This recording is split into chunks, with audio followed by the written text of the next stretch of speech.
다 같이 묵도하심으로 주일 2부 예배를 하나님께 드리겠습니다.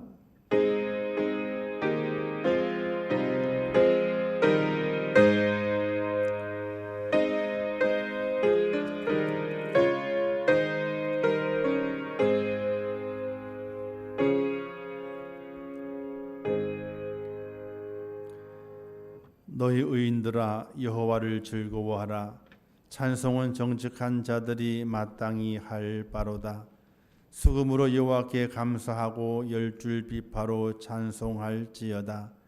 새 노래로 그를 노래하며 즐거운 소리로 아름답게 연주할지어다. 아멘. 참 고맙고 감사하신 하나님 아버지, 저희를 사랑하셔서 하나님의 은혜 안에 우리 주 예수 그리스도의 독생자의 공로의 보혈의 피로 말미암아 구원받은 하나님의 백성으로 불러주시고 오늘 거룩한 주일을 지키며 예배할 수 있도록 인도하심을 진심으로 감사합니다. 하나님 아버지, 우리가 어느 곳에 있든지 어느 자리에 있든지 참 예배자의 모습으로 하나님께 예배하게 하시고 정말 진실한 예배자가 되어서 하나님의 영광을 드러낼 수 있도록 은혜를 허락하여 주옵소서. 이 예배 가운데 함께 하실 것을 믿사오며 예수님의 이름으로 기도하옵나이다. 아멘. 오늘 말씀을 나눌 제목은 순례자를 기다리는 아버지라는 제목으로 함께 말씀을 나누려고 합니다. 여러분 혹시 스페인 하숙이라고 하는 프로를 보신 적 있으신가요? 지금은 안 하거든요. 저는 시간 되면 그게 나오면은 찾아보지는 않았지만은 그게 시작되게 되는 그 프로를 많이 봤습니다. 스페인 산티아고 순례길에 있는 한 도시에서 하숙을 오픈하고 순례길을 가는 사람들을 만나서 저렴한 가격에 식사와 잠자리를 제공해 주는 프로입니다. 여기에 차승원 씨하고 유혜진 씨하고 그리고 배정남 씨가 나와서 하숙하러 오는 사람들을 이제 맞이하게 됐죠. 두 끼의 식사를 대접합니다. 저녁과 아침 그리고 하룻밤 숙소를 제공하게 됩니다. 아주 저렴한 가격이에요. 그래서 순례길을 오가는 사람들의 그 내용들, 그들의 마음, 왜 순례길을 걸어가게 되었는가, 그 이유 여러 가지들 함께 나누면서 이제 감동을 주었던 프로 중에 하나입니다. 근데 어느 날 그 대화 중에 그 장면 중에 기억에 남는 장면이 있어서 이 스페인 하숙이라고 하는 내용을 제가 소개를 하게 되는 겁니다. 어느 날 유혜진 씨가 있잖아요. 그 집을 나와요. 마당이 깁니다. 긴 마당 쭉 해서 대문까지 옵니다. 그리고 대문을 활짝 열어놓으면서 주변을 두리번 그래요. 그리고 한마디 하는 것이 있습니다. 언제 오려나. 언제 오려나. 예약은 돼 있었거든요. 예약은 돼 있는데 그 예약한 사람이 언제 오려나 하고 두리번거리다가 이제 다시 집으로 들어가게 됩니다. 유혜진 씨의 특유의 모습이 있어요. 걸을 때요. 뒷짐을 지고 걸어요. 뒷짐을 딱 지고 어슬렁어슬 내려오다가 주변을 두리번거리면서 언제 오려나 이 멘트를 딱 날리고 그리고 들어갑니다. 그러면서 안에 있는 친구들에게 아직 안 왔어. 그리고 이제 준비를 하는 과정의 내용이 장면이 있습니다. 그래서 언제 오려나. 그 유혜진 씨의 대사를 떠올리면서 이런 말씀이 떠올랐습니다. 수고하고 무거운 짐진 자들아 다 내게로 오라. 내가 너희를 쉬게 하리라.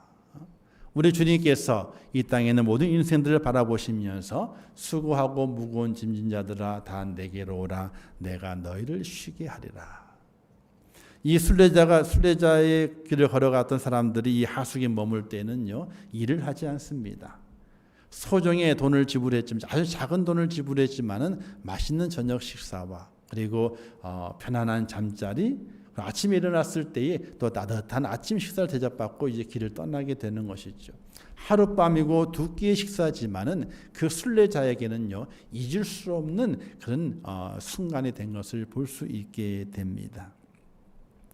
오늘 우리가 살아가는 이 땅 인생의 삶도 수고하고 무거운 짐진 자처럼 걸어가는 순례자의 길입니다. 우리가 3주 동안에 걸쳐서 아브라함의 순례를 보았고 요셉의 순례를 보았고 룻의 순례를 보았습니다. 그 순례의 모든 길들은 편안한 길이 아니었습니다. 어떤 때는 갈등이 되고 어떤 때는 두려움이 엄습하게 되고 어떤 때는 억울한 일을 만나게 되는 그 길이 순례자의 길이었습니다. 그러나 맨 마지막 그들에게 주어진 것은 하나님의 위로였고 하나님의 축복인 것을 우리가 바라볼 수 있게 됩니다. 그러므로 오늘 우리가 이 땅에 살아가게 될 때에 오늘 우리는 순례자로 살아가지만은 그냥 막연하게 순례자의 길을 걷는 것이 아니라 목적지에 순례자를 기다리는 누군가가 있다고 하는 사실입니다. 바로 그분이 하나님 아버지신데 하나님께서 하나님 아버지가 나를 기다리시는 순례자인 나를 기다리시는 그 아버지가 어떻게 나를 기다리고 있는가? 어떤 마음으로 나를 기다리고 있는가? 그것을 오늘 말씀을 통해서 함께 나누면서 은혜를 받으려고 합니다. 혹시 여러분들 아시는 이야기일 겁니다. 노란 손수건이라고 하는 이야기가 있습니다. 이 이야기는요, 뉴욕 버스 정류장에서 이 플로리다 해변으로 가기는 버스를 기다리는 많은 사람들이 있었습니다. 버스가 도착을 하게 되고 젊은 남녀들이 신이 나서 버스에 오릅니다. 그리고 한 낯선 남자, 허름한 남자도 그 버스에 오릅니다.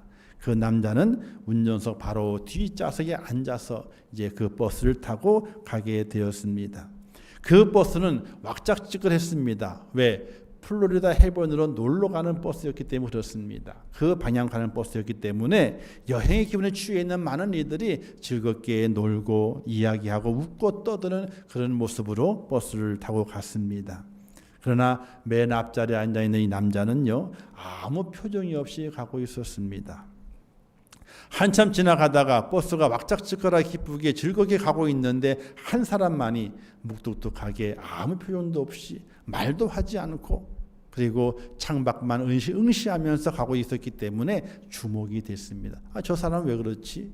지금 이 버스는 플로리다 해변으로 놀러 가는 버스인데 그 방향을 하는 그 버스인데 다 즐거워야 되는데 왜 저 남자는 아무 말도 하지 않고 우리와 섞이지도 않고 저렇게 표정 없이 저렇게 가고 있을까 궁금하기 시작했어요. 그래서 젊은이 다가가서 말도 걸어봅니다. 어디 가세요? 무엇 때문에 가세요? 말을 걸지만은 그 말 거는 젊은이들이 귀찮다는 식으로 대꾸도 하지 아니하고 그냥 눈을 감고 잠을 청하는 그런 사람이었습니다. 그래도 사람들이 이상해서 계속 말을 겁니다. 왜 그러세요? 어디 아프세요? 이런 말을 계속 관심을 가지고 걸게 되니까 드디어 그 남자가 입을 열기 시작했습니다. 그 사람의 이름은 빙고였습니다. 그는 4년 동안 뉴욕의 교도소에서 징역살이를 하고 이제 석방이 돼가지고 집으로 돌아가는 길이었습니다. 감옥에 있는 동안에 감옥에 들어갔을 때 처음으로 아내에게 편지를 보냈습니다. 나는 부끄러운 죄를 짓고 오랜 시간 집에 돌아갈 수 없어. 만약 나를 기다릴 수 없고 또 혼자 사는 것이 고생이라고 생각되거든 나를 잊어버리고 재혼하여도 좋습니다. 그리고 다시는 편지를 안 해도 좋다. 이런 편지를 아내에게 보냈어요. 그 편지를 보내고 난 다음에 아내는 소식이 없는 거예요. 3년 반 이상 동안에 편지를 보내지 않고 아무것도 받지 못했어요. 근데 드디어 이 남자가 4년의 임기를 징역을 다 채우고 석방이 되는 날입니다. 석방에 앞서서 이 남자는 아내에게 편지를 띄웠습니다. 만일 나를 용서하고 다시 받아줄 의향이 있다면, 생각이 있다면 마을 앞 어귀에 참나무가 있는데 그 참나무에 노란 손수건을 달아주시오. 만일 재혼하였거나 나를 받아들일 수 없다면 손수건을 달지 않아도 좋소. 만약 손수건에 달려있지 않다면 나는 그 길을 버스를 타고 지나가서 내 갈 길로 가겠소. 라고 이제 마지막 편지를 보냈습니다. 그리고 석방에 대해서 이제 그 버스를 타고 고향 집 방향으로 하는 버스를 타고 그가 가게 되었던 겁니다.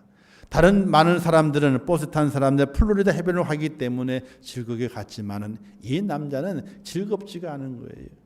왜냐하면 온통 생각에 마을 어귀에 있는 참나무에 그려져 있는 겁니다.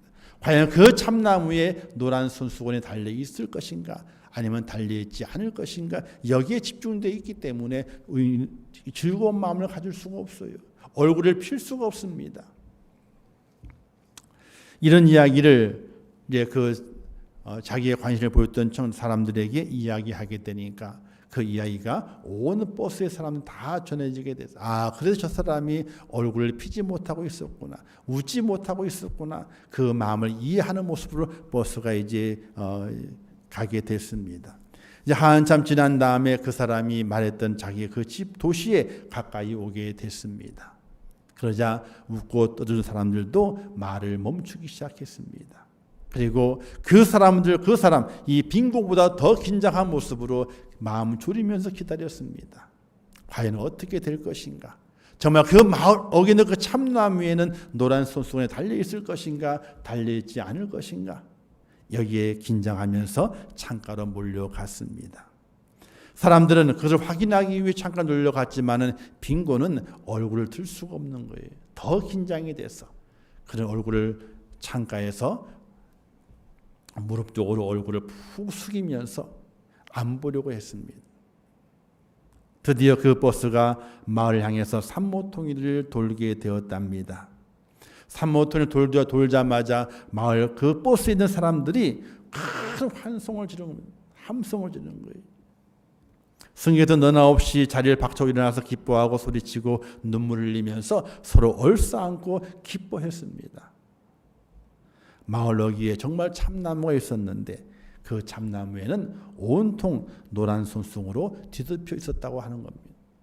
한 장의 손수건이 아니라 그 손수건이 100개가 넘는 손수건이 노랗게 그 참나무를 수놓고 있었다는 겁니다. 그 안에는 혹시 남편이 수건을 하나 걸어놓기 때문에 못 보고 지나칠까 봐 아내는 아이들과 함께 그 참나무를 온통 노란 손수건으로 장식해 놓았던 것입니다. 여전히 침묵을 지키던 것은 오로지 빙고 한 사람뿐이었습니다.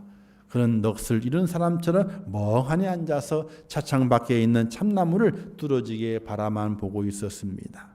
이윽고 빙고는 자리에서 일어났습니다. 그 늙은 전과자는 승객들 뜨거운 환호와 박수를 받으면서 버스 앞문을 향해서 걸어 내려갔습니다. 그리고 자신을 환영했던 또 박수 쳐주었던 그 승객들 향해서 이렇게 말했답니다. 나 집으로 갑니다. 그리고 버스에 내렸다는 거예요. 노란 손수건은 용서와 포용과 사랑의 표현입니다. 부끄러운 과거를 용서해주고 고달픈 세월을 마다하지 않고 남편을 기다려주는 아내의 지극한 사랑, 가슴 뭉클한 진한 감동의 이야기입니다. 이 이야기는요, 많은 사람들이 신경을 울렸고 드디어 1973년에 토니 올란드라는 사람이 토니 올란드 앤드 던이라고 하는 글을 만들어서 타이어 옐로우 리본 라운드 더 오브 오크 트리라고 하는 그런 노래를 만들어 가지고 세계에 히트를 치게 됩니다. 이 모두가 그래서 그 노래를 통해서 이 이야기를 기억하고 감동에 젖어 있게 되었다고 합니다. 그 노래 가사의 제목은 그 내용을 이렇습니다. 간략하게 요약하게 되면은 나는 형기를 마치고 집으로 돌아갑니다. 당신이 아직도 나를 원한다면 그 오래된 참나무에 노란 리본을 달아주세요. 이런 가사의 내용입니다. 이 이야기에서 우리가 기억할 수 있는 것은 4년 전에 4년 징역을 맡아서 감옥에 간 그 남편이 집으로 돌아가야 됩니다. 집으로 돌아가야 되는데 정말 그 아내가 자신을 기다려주고 있을런지 기다리지 않을런지 그것을 알 수가 없습니다.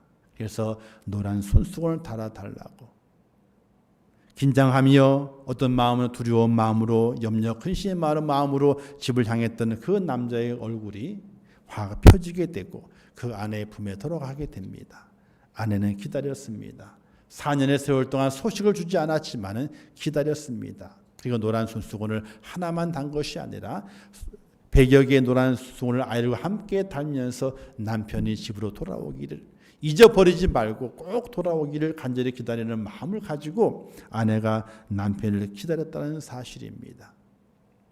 오늘 이 내용 가운데 우리가 기억할 수 있는 것은 이 죄인이 누구인가? 바로 오늘 우리들입니다. 우리에게 허물과 죄가 얼마나 많이 있습니까? 죄인된 우리들의 모습입니다. 우리도 순례의 길을 걸어갑니다.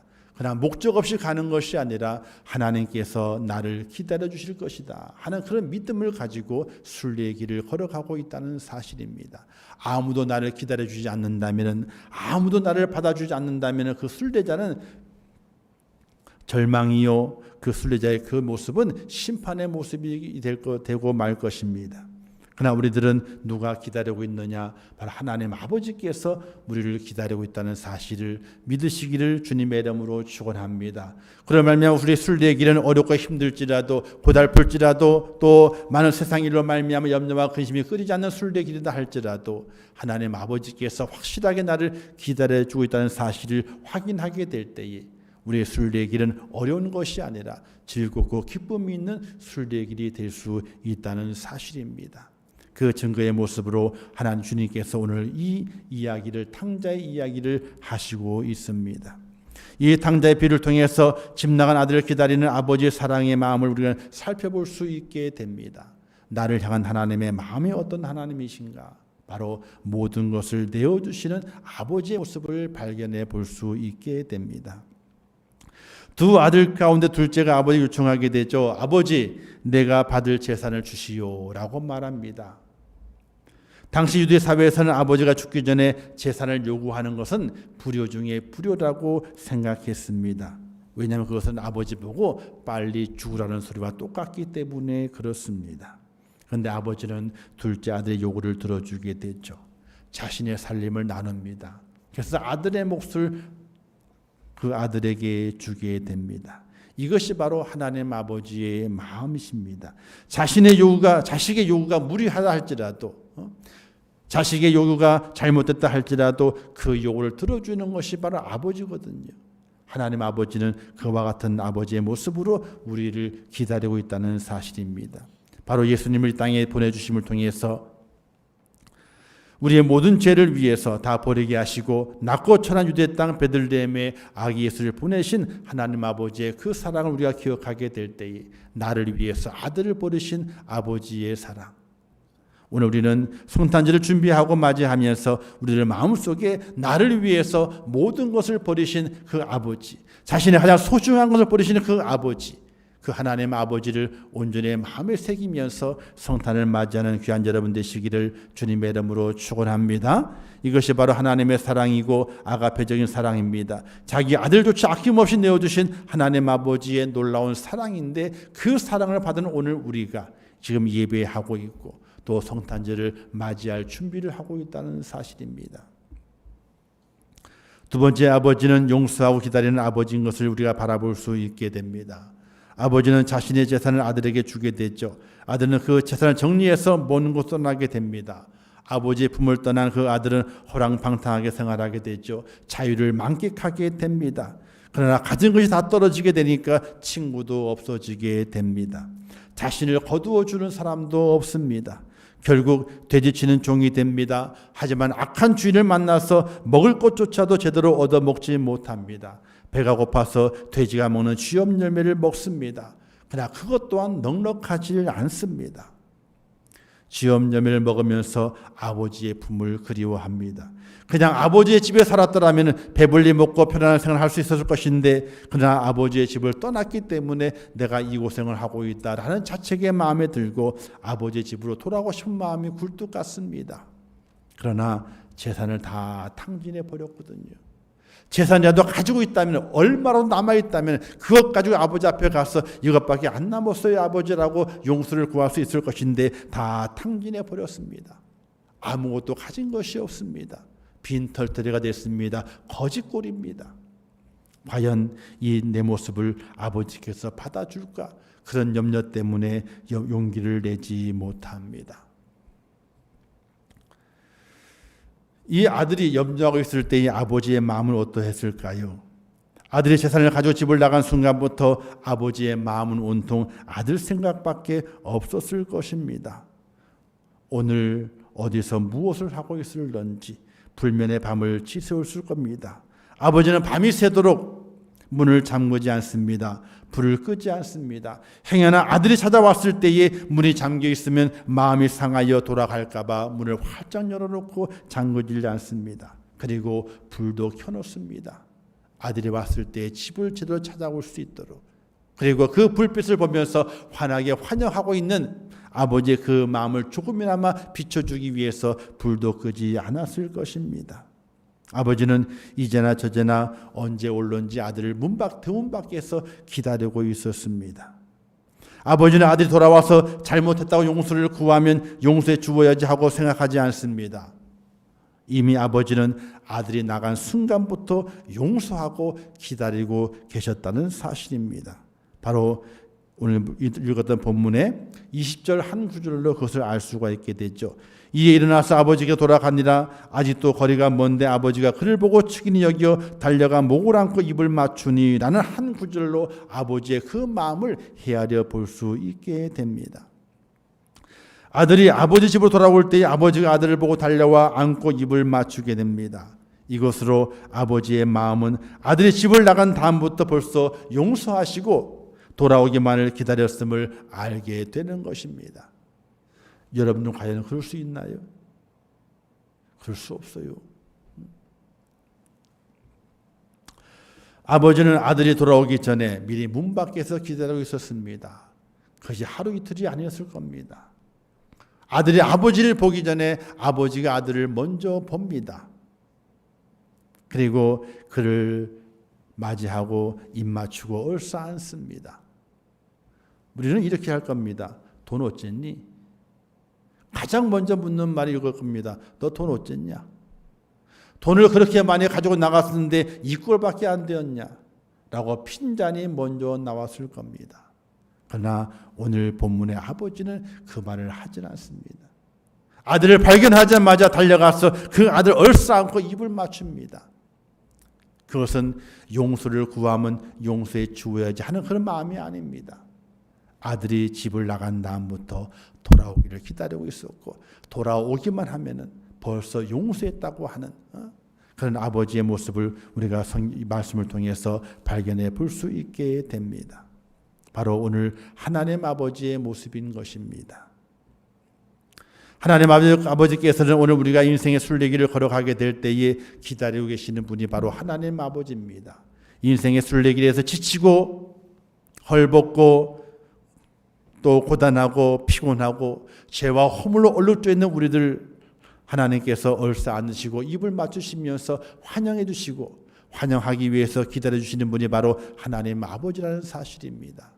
사랑하는 성도 여러분, 우리의 순례길은 하나님 아버지께서 기다리시는 그곳을 향해서 걸어가는 순례의 길입니다. 벌써 하나님 아버지께 다 용서해 주시고 우리를 품에 안으시기 위해서 두 팔을 벌리고 기다리고 계신 하나님 아버지의 품으로 우리가 돌아가는 것입니다. 이것이 바로 용서하시고 기다리시는 아버지의 모습인 것입니다. 순례자가 가야 할 영원한 고향인 것입니다. 사랑하는 성도 여러분, 오늘 우리의 순례길은 힘들지 않습니다. 외롭지 않습니다. 험하지 않습니다. 실제로 그렇지 않다는 것이 아닙니다. 힘들고 외롭고 험합니다. 그러나 아버지께서 용서하시고 두 팔 벌려 기다리고 계시다는 사실을 확신하게 될 때에 우리가 가는 길은 험하지 않은 겁니다. 외롭지 않습니다. 또 두렵지 않습니다. 왜? 아버지가 기다리고 계시기 때문에. 나를 다 용서해 주시고 다 탕진해 버렸지만은 거짓골로 가고 있지만은 그 아들을 끌어안으시고 입 맞추시는 아버지의 용서하시고 기다리시는 그 아버지가 바로 우리 하나님 아버지신데 그 하나님이 나를 기다리고 있다는 사실입니다. 우리가 성탄절을 준비하면서 맞이하면서 그런 마음으로 우리가 성탄절을 준비하고 맞이해야 됩니다. 하나님 아버지께서 나를 용서하시고 기다리신다. 내가 그 품에 안길 수 있다 하는 그런 믿음 가운데 순례길을 걸어가시면서 성탄을 맞이하시기 위한 여러분 되시기를 주님의 이름으로 부탁을 드립니다. 마지막 세 번째는 회복시켜 주시는 아버지의 모습을 발견해 볼 수 있게 됩니다.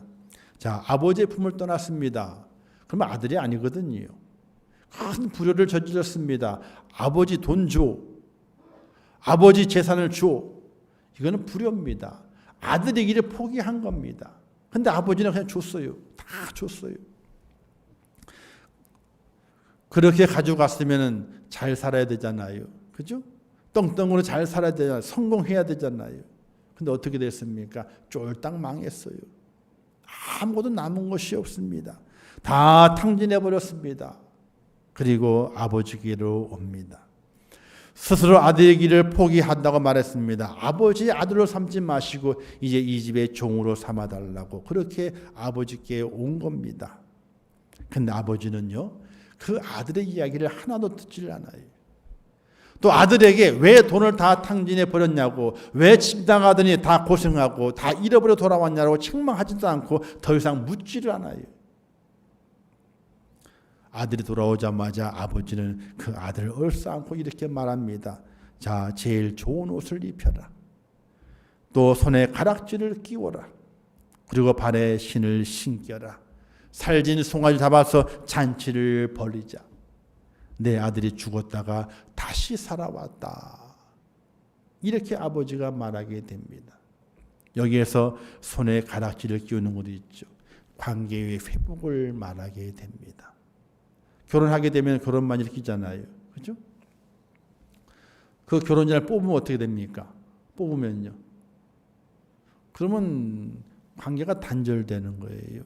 반지라고 하는 것은 있잖아요. 끼게 되면 관계 연결이 되는 것이고 빼게 되면 단절되는 것이거든요. 가락지를 끼우라 그랬습니다. 이건 뭐예요? 아들의 지위를 회복시켜 주시는 하나님 아버지의 크신 사랑을 말하게 되는 겁니다.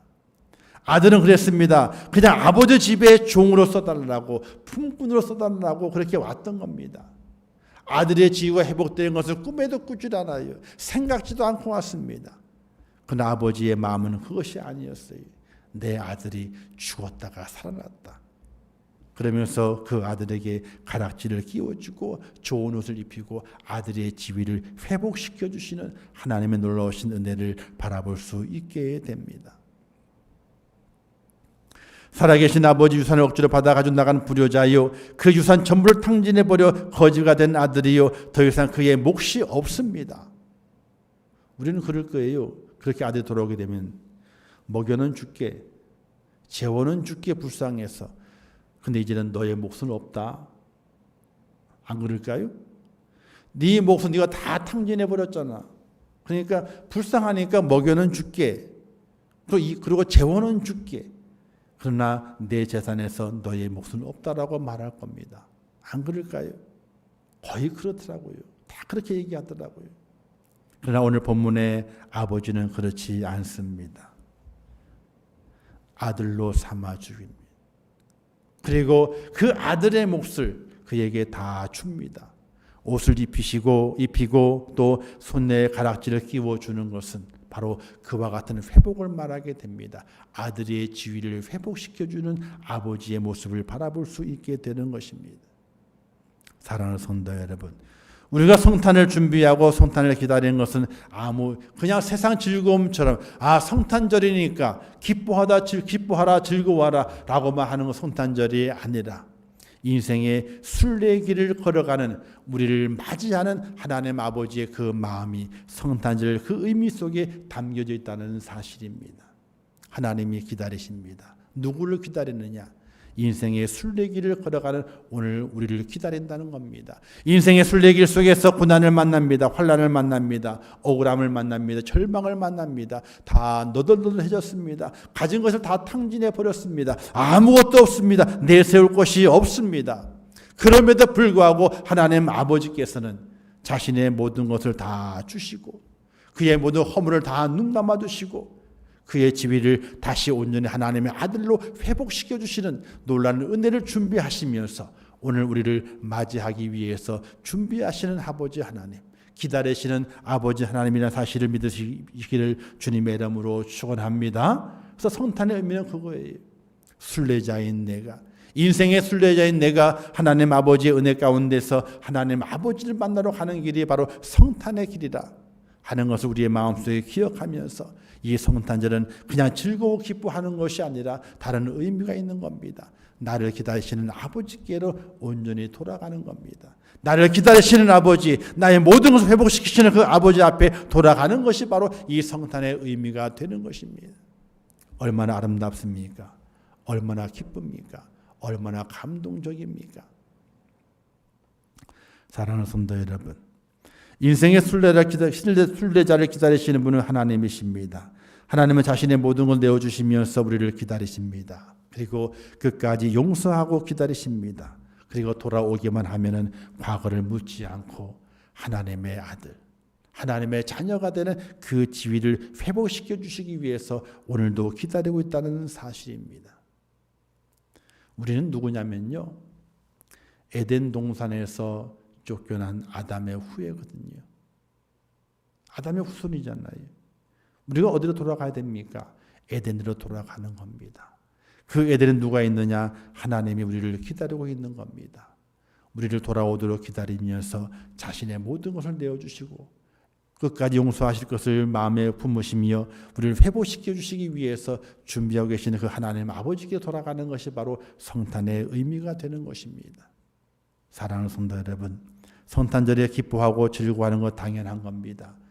그냥 기뻐하고 즐거워하는 것이 아니라 나를 기다리시는 아버지, 나를 위해서 다 내어주시고 그의 아들까지 내어주시고 우리의 모든 허물과제를 용서하시고 우리의 하나님의 아들 되는 그 죄를 회복시켜 주시기 위해서 나를 기다리시는 하나님 아버지 앞에 돌아가는 길이 바로 성탄절이라 하는 그 의미를 새기시면서 여러분 인생의 순례의 길을 주님 기다리시는 그곳에 당도하여 하나님 품에 안기는 곳으로 맞춰지는 그런 축복자가 될 수 있기를 주님의 이름으로 축원합니다.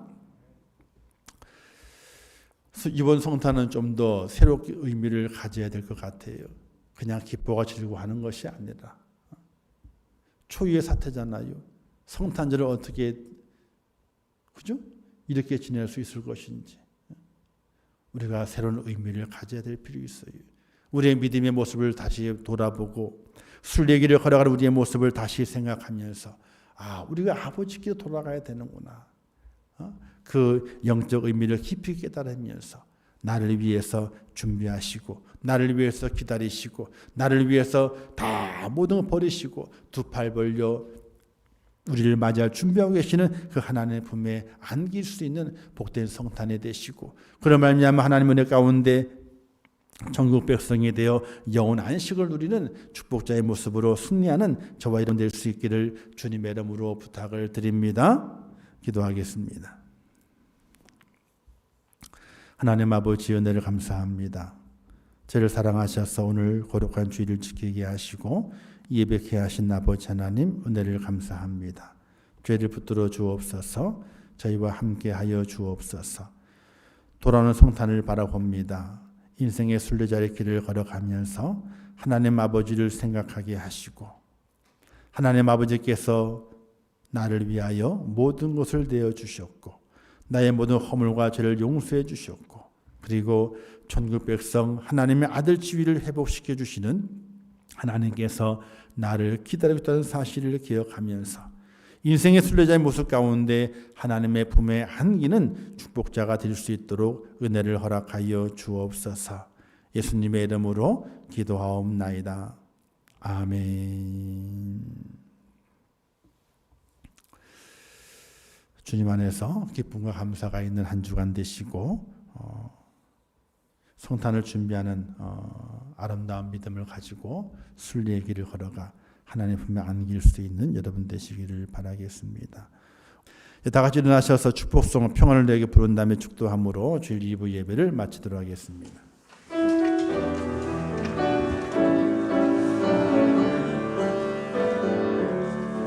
평안을 너에게 주노라. 세상이 줄 수 없는 세상이 알 수도 없는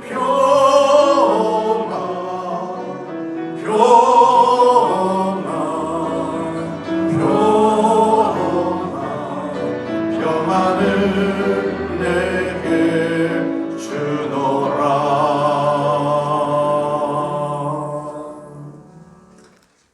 지금은 길이요 진리요 생명 되시며 우리 영원한 구세주가 되시는 예수 그리스도의 은혜와 하나님 아버지의 극진하신 사랑하심과 성령님의 감화 감동하시고 위로하시며 축복하신 은혜가 오늘 거룩한 주일을 지키며 주의 전에 올라와 인생의 순례자를 기다리시면서 자신의 모든 것을 내어두시고 용서와 회복의 마음을 가지고 기다리는 하나님 품에 안기기를 원하는 우리 임천국의 모든 성도들 머리 위에와 그들의 가정과 일터와 생업과 자녀들과 미래의 모든 소원들 위에 이제부터 영원토록 함께 있을지어다. 아멘.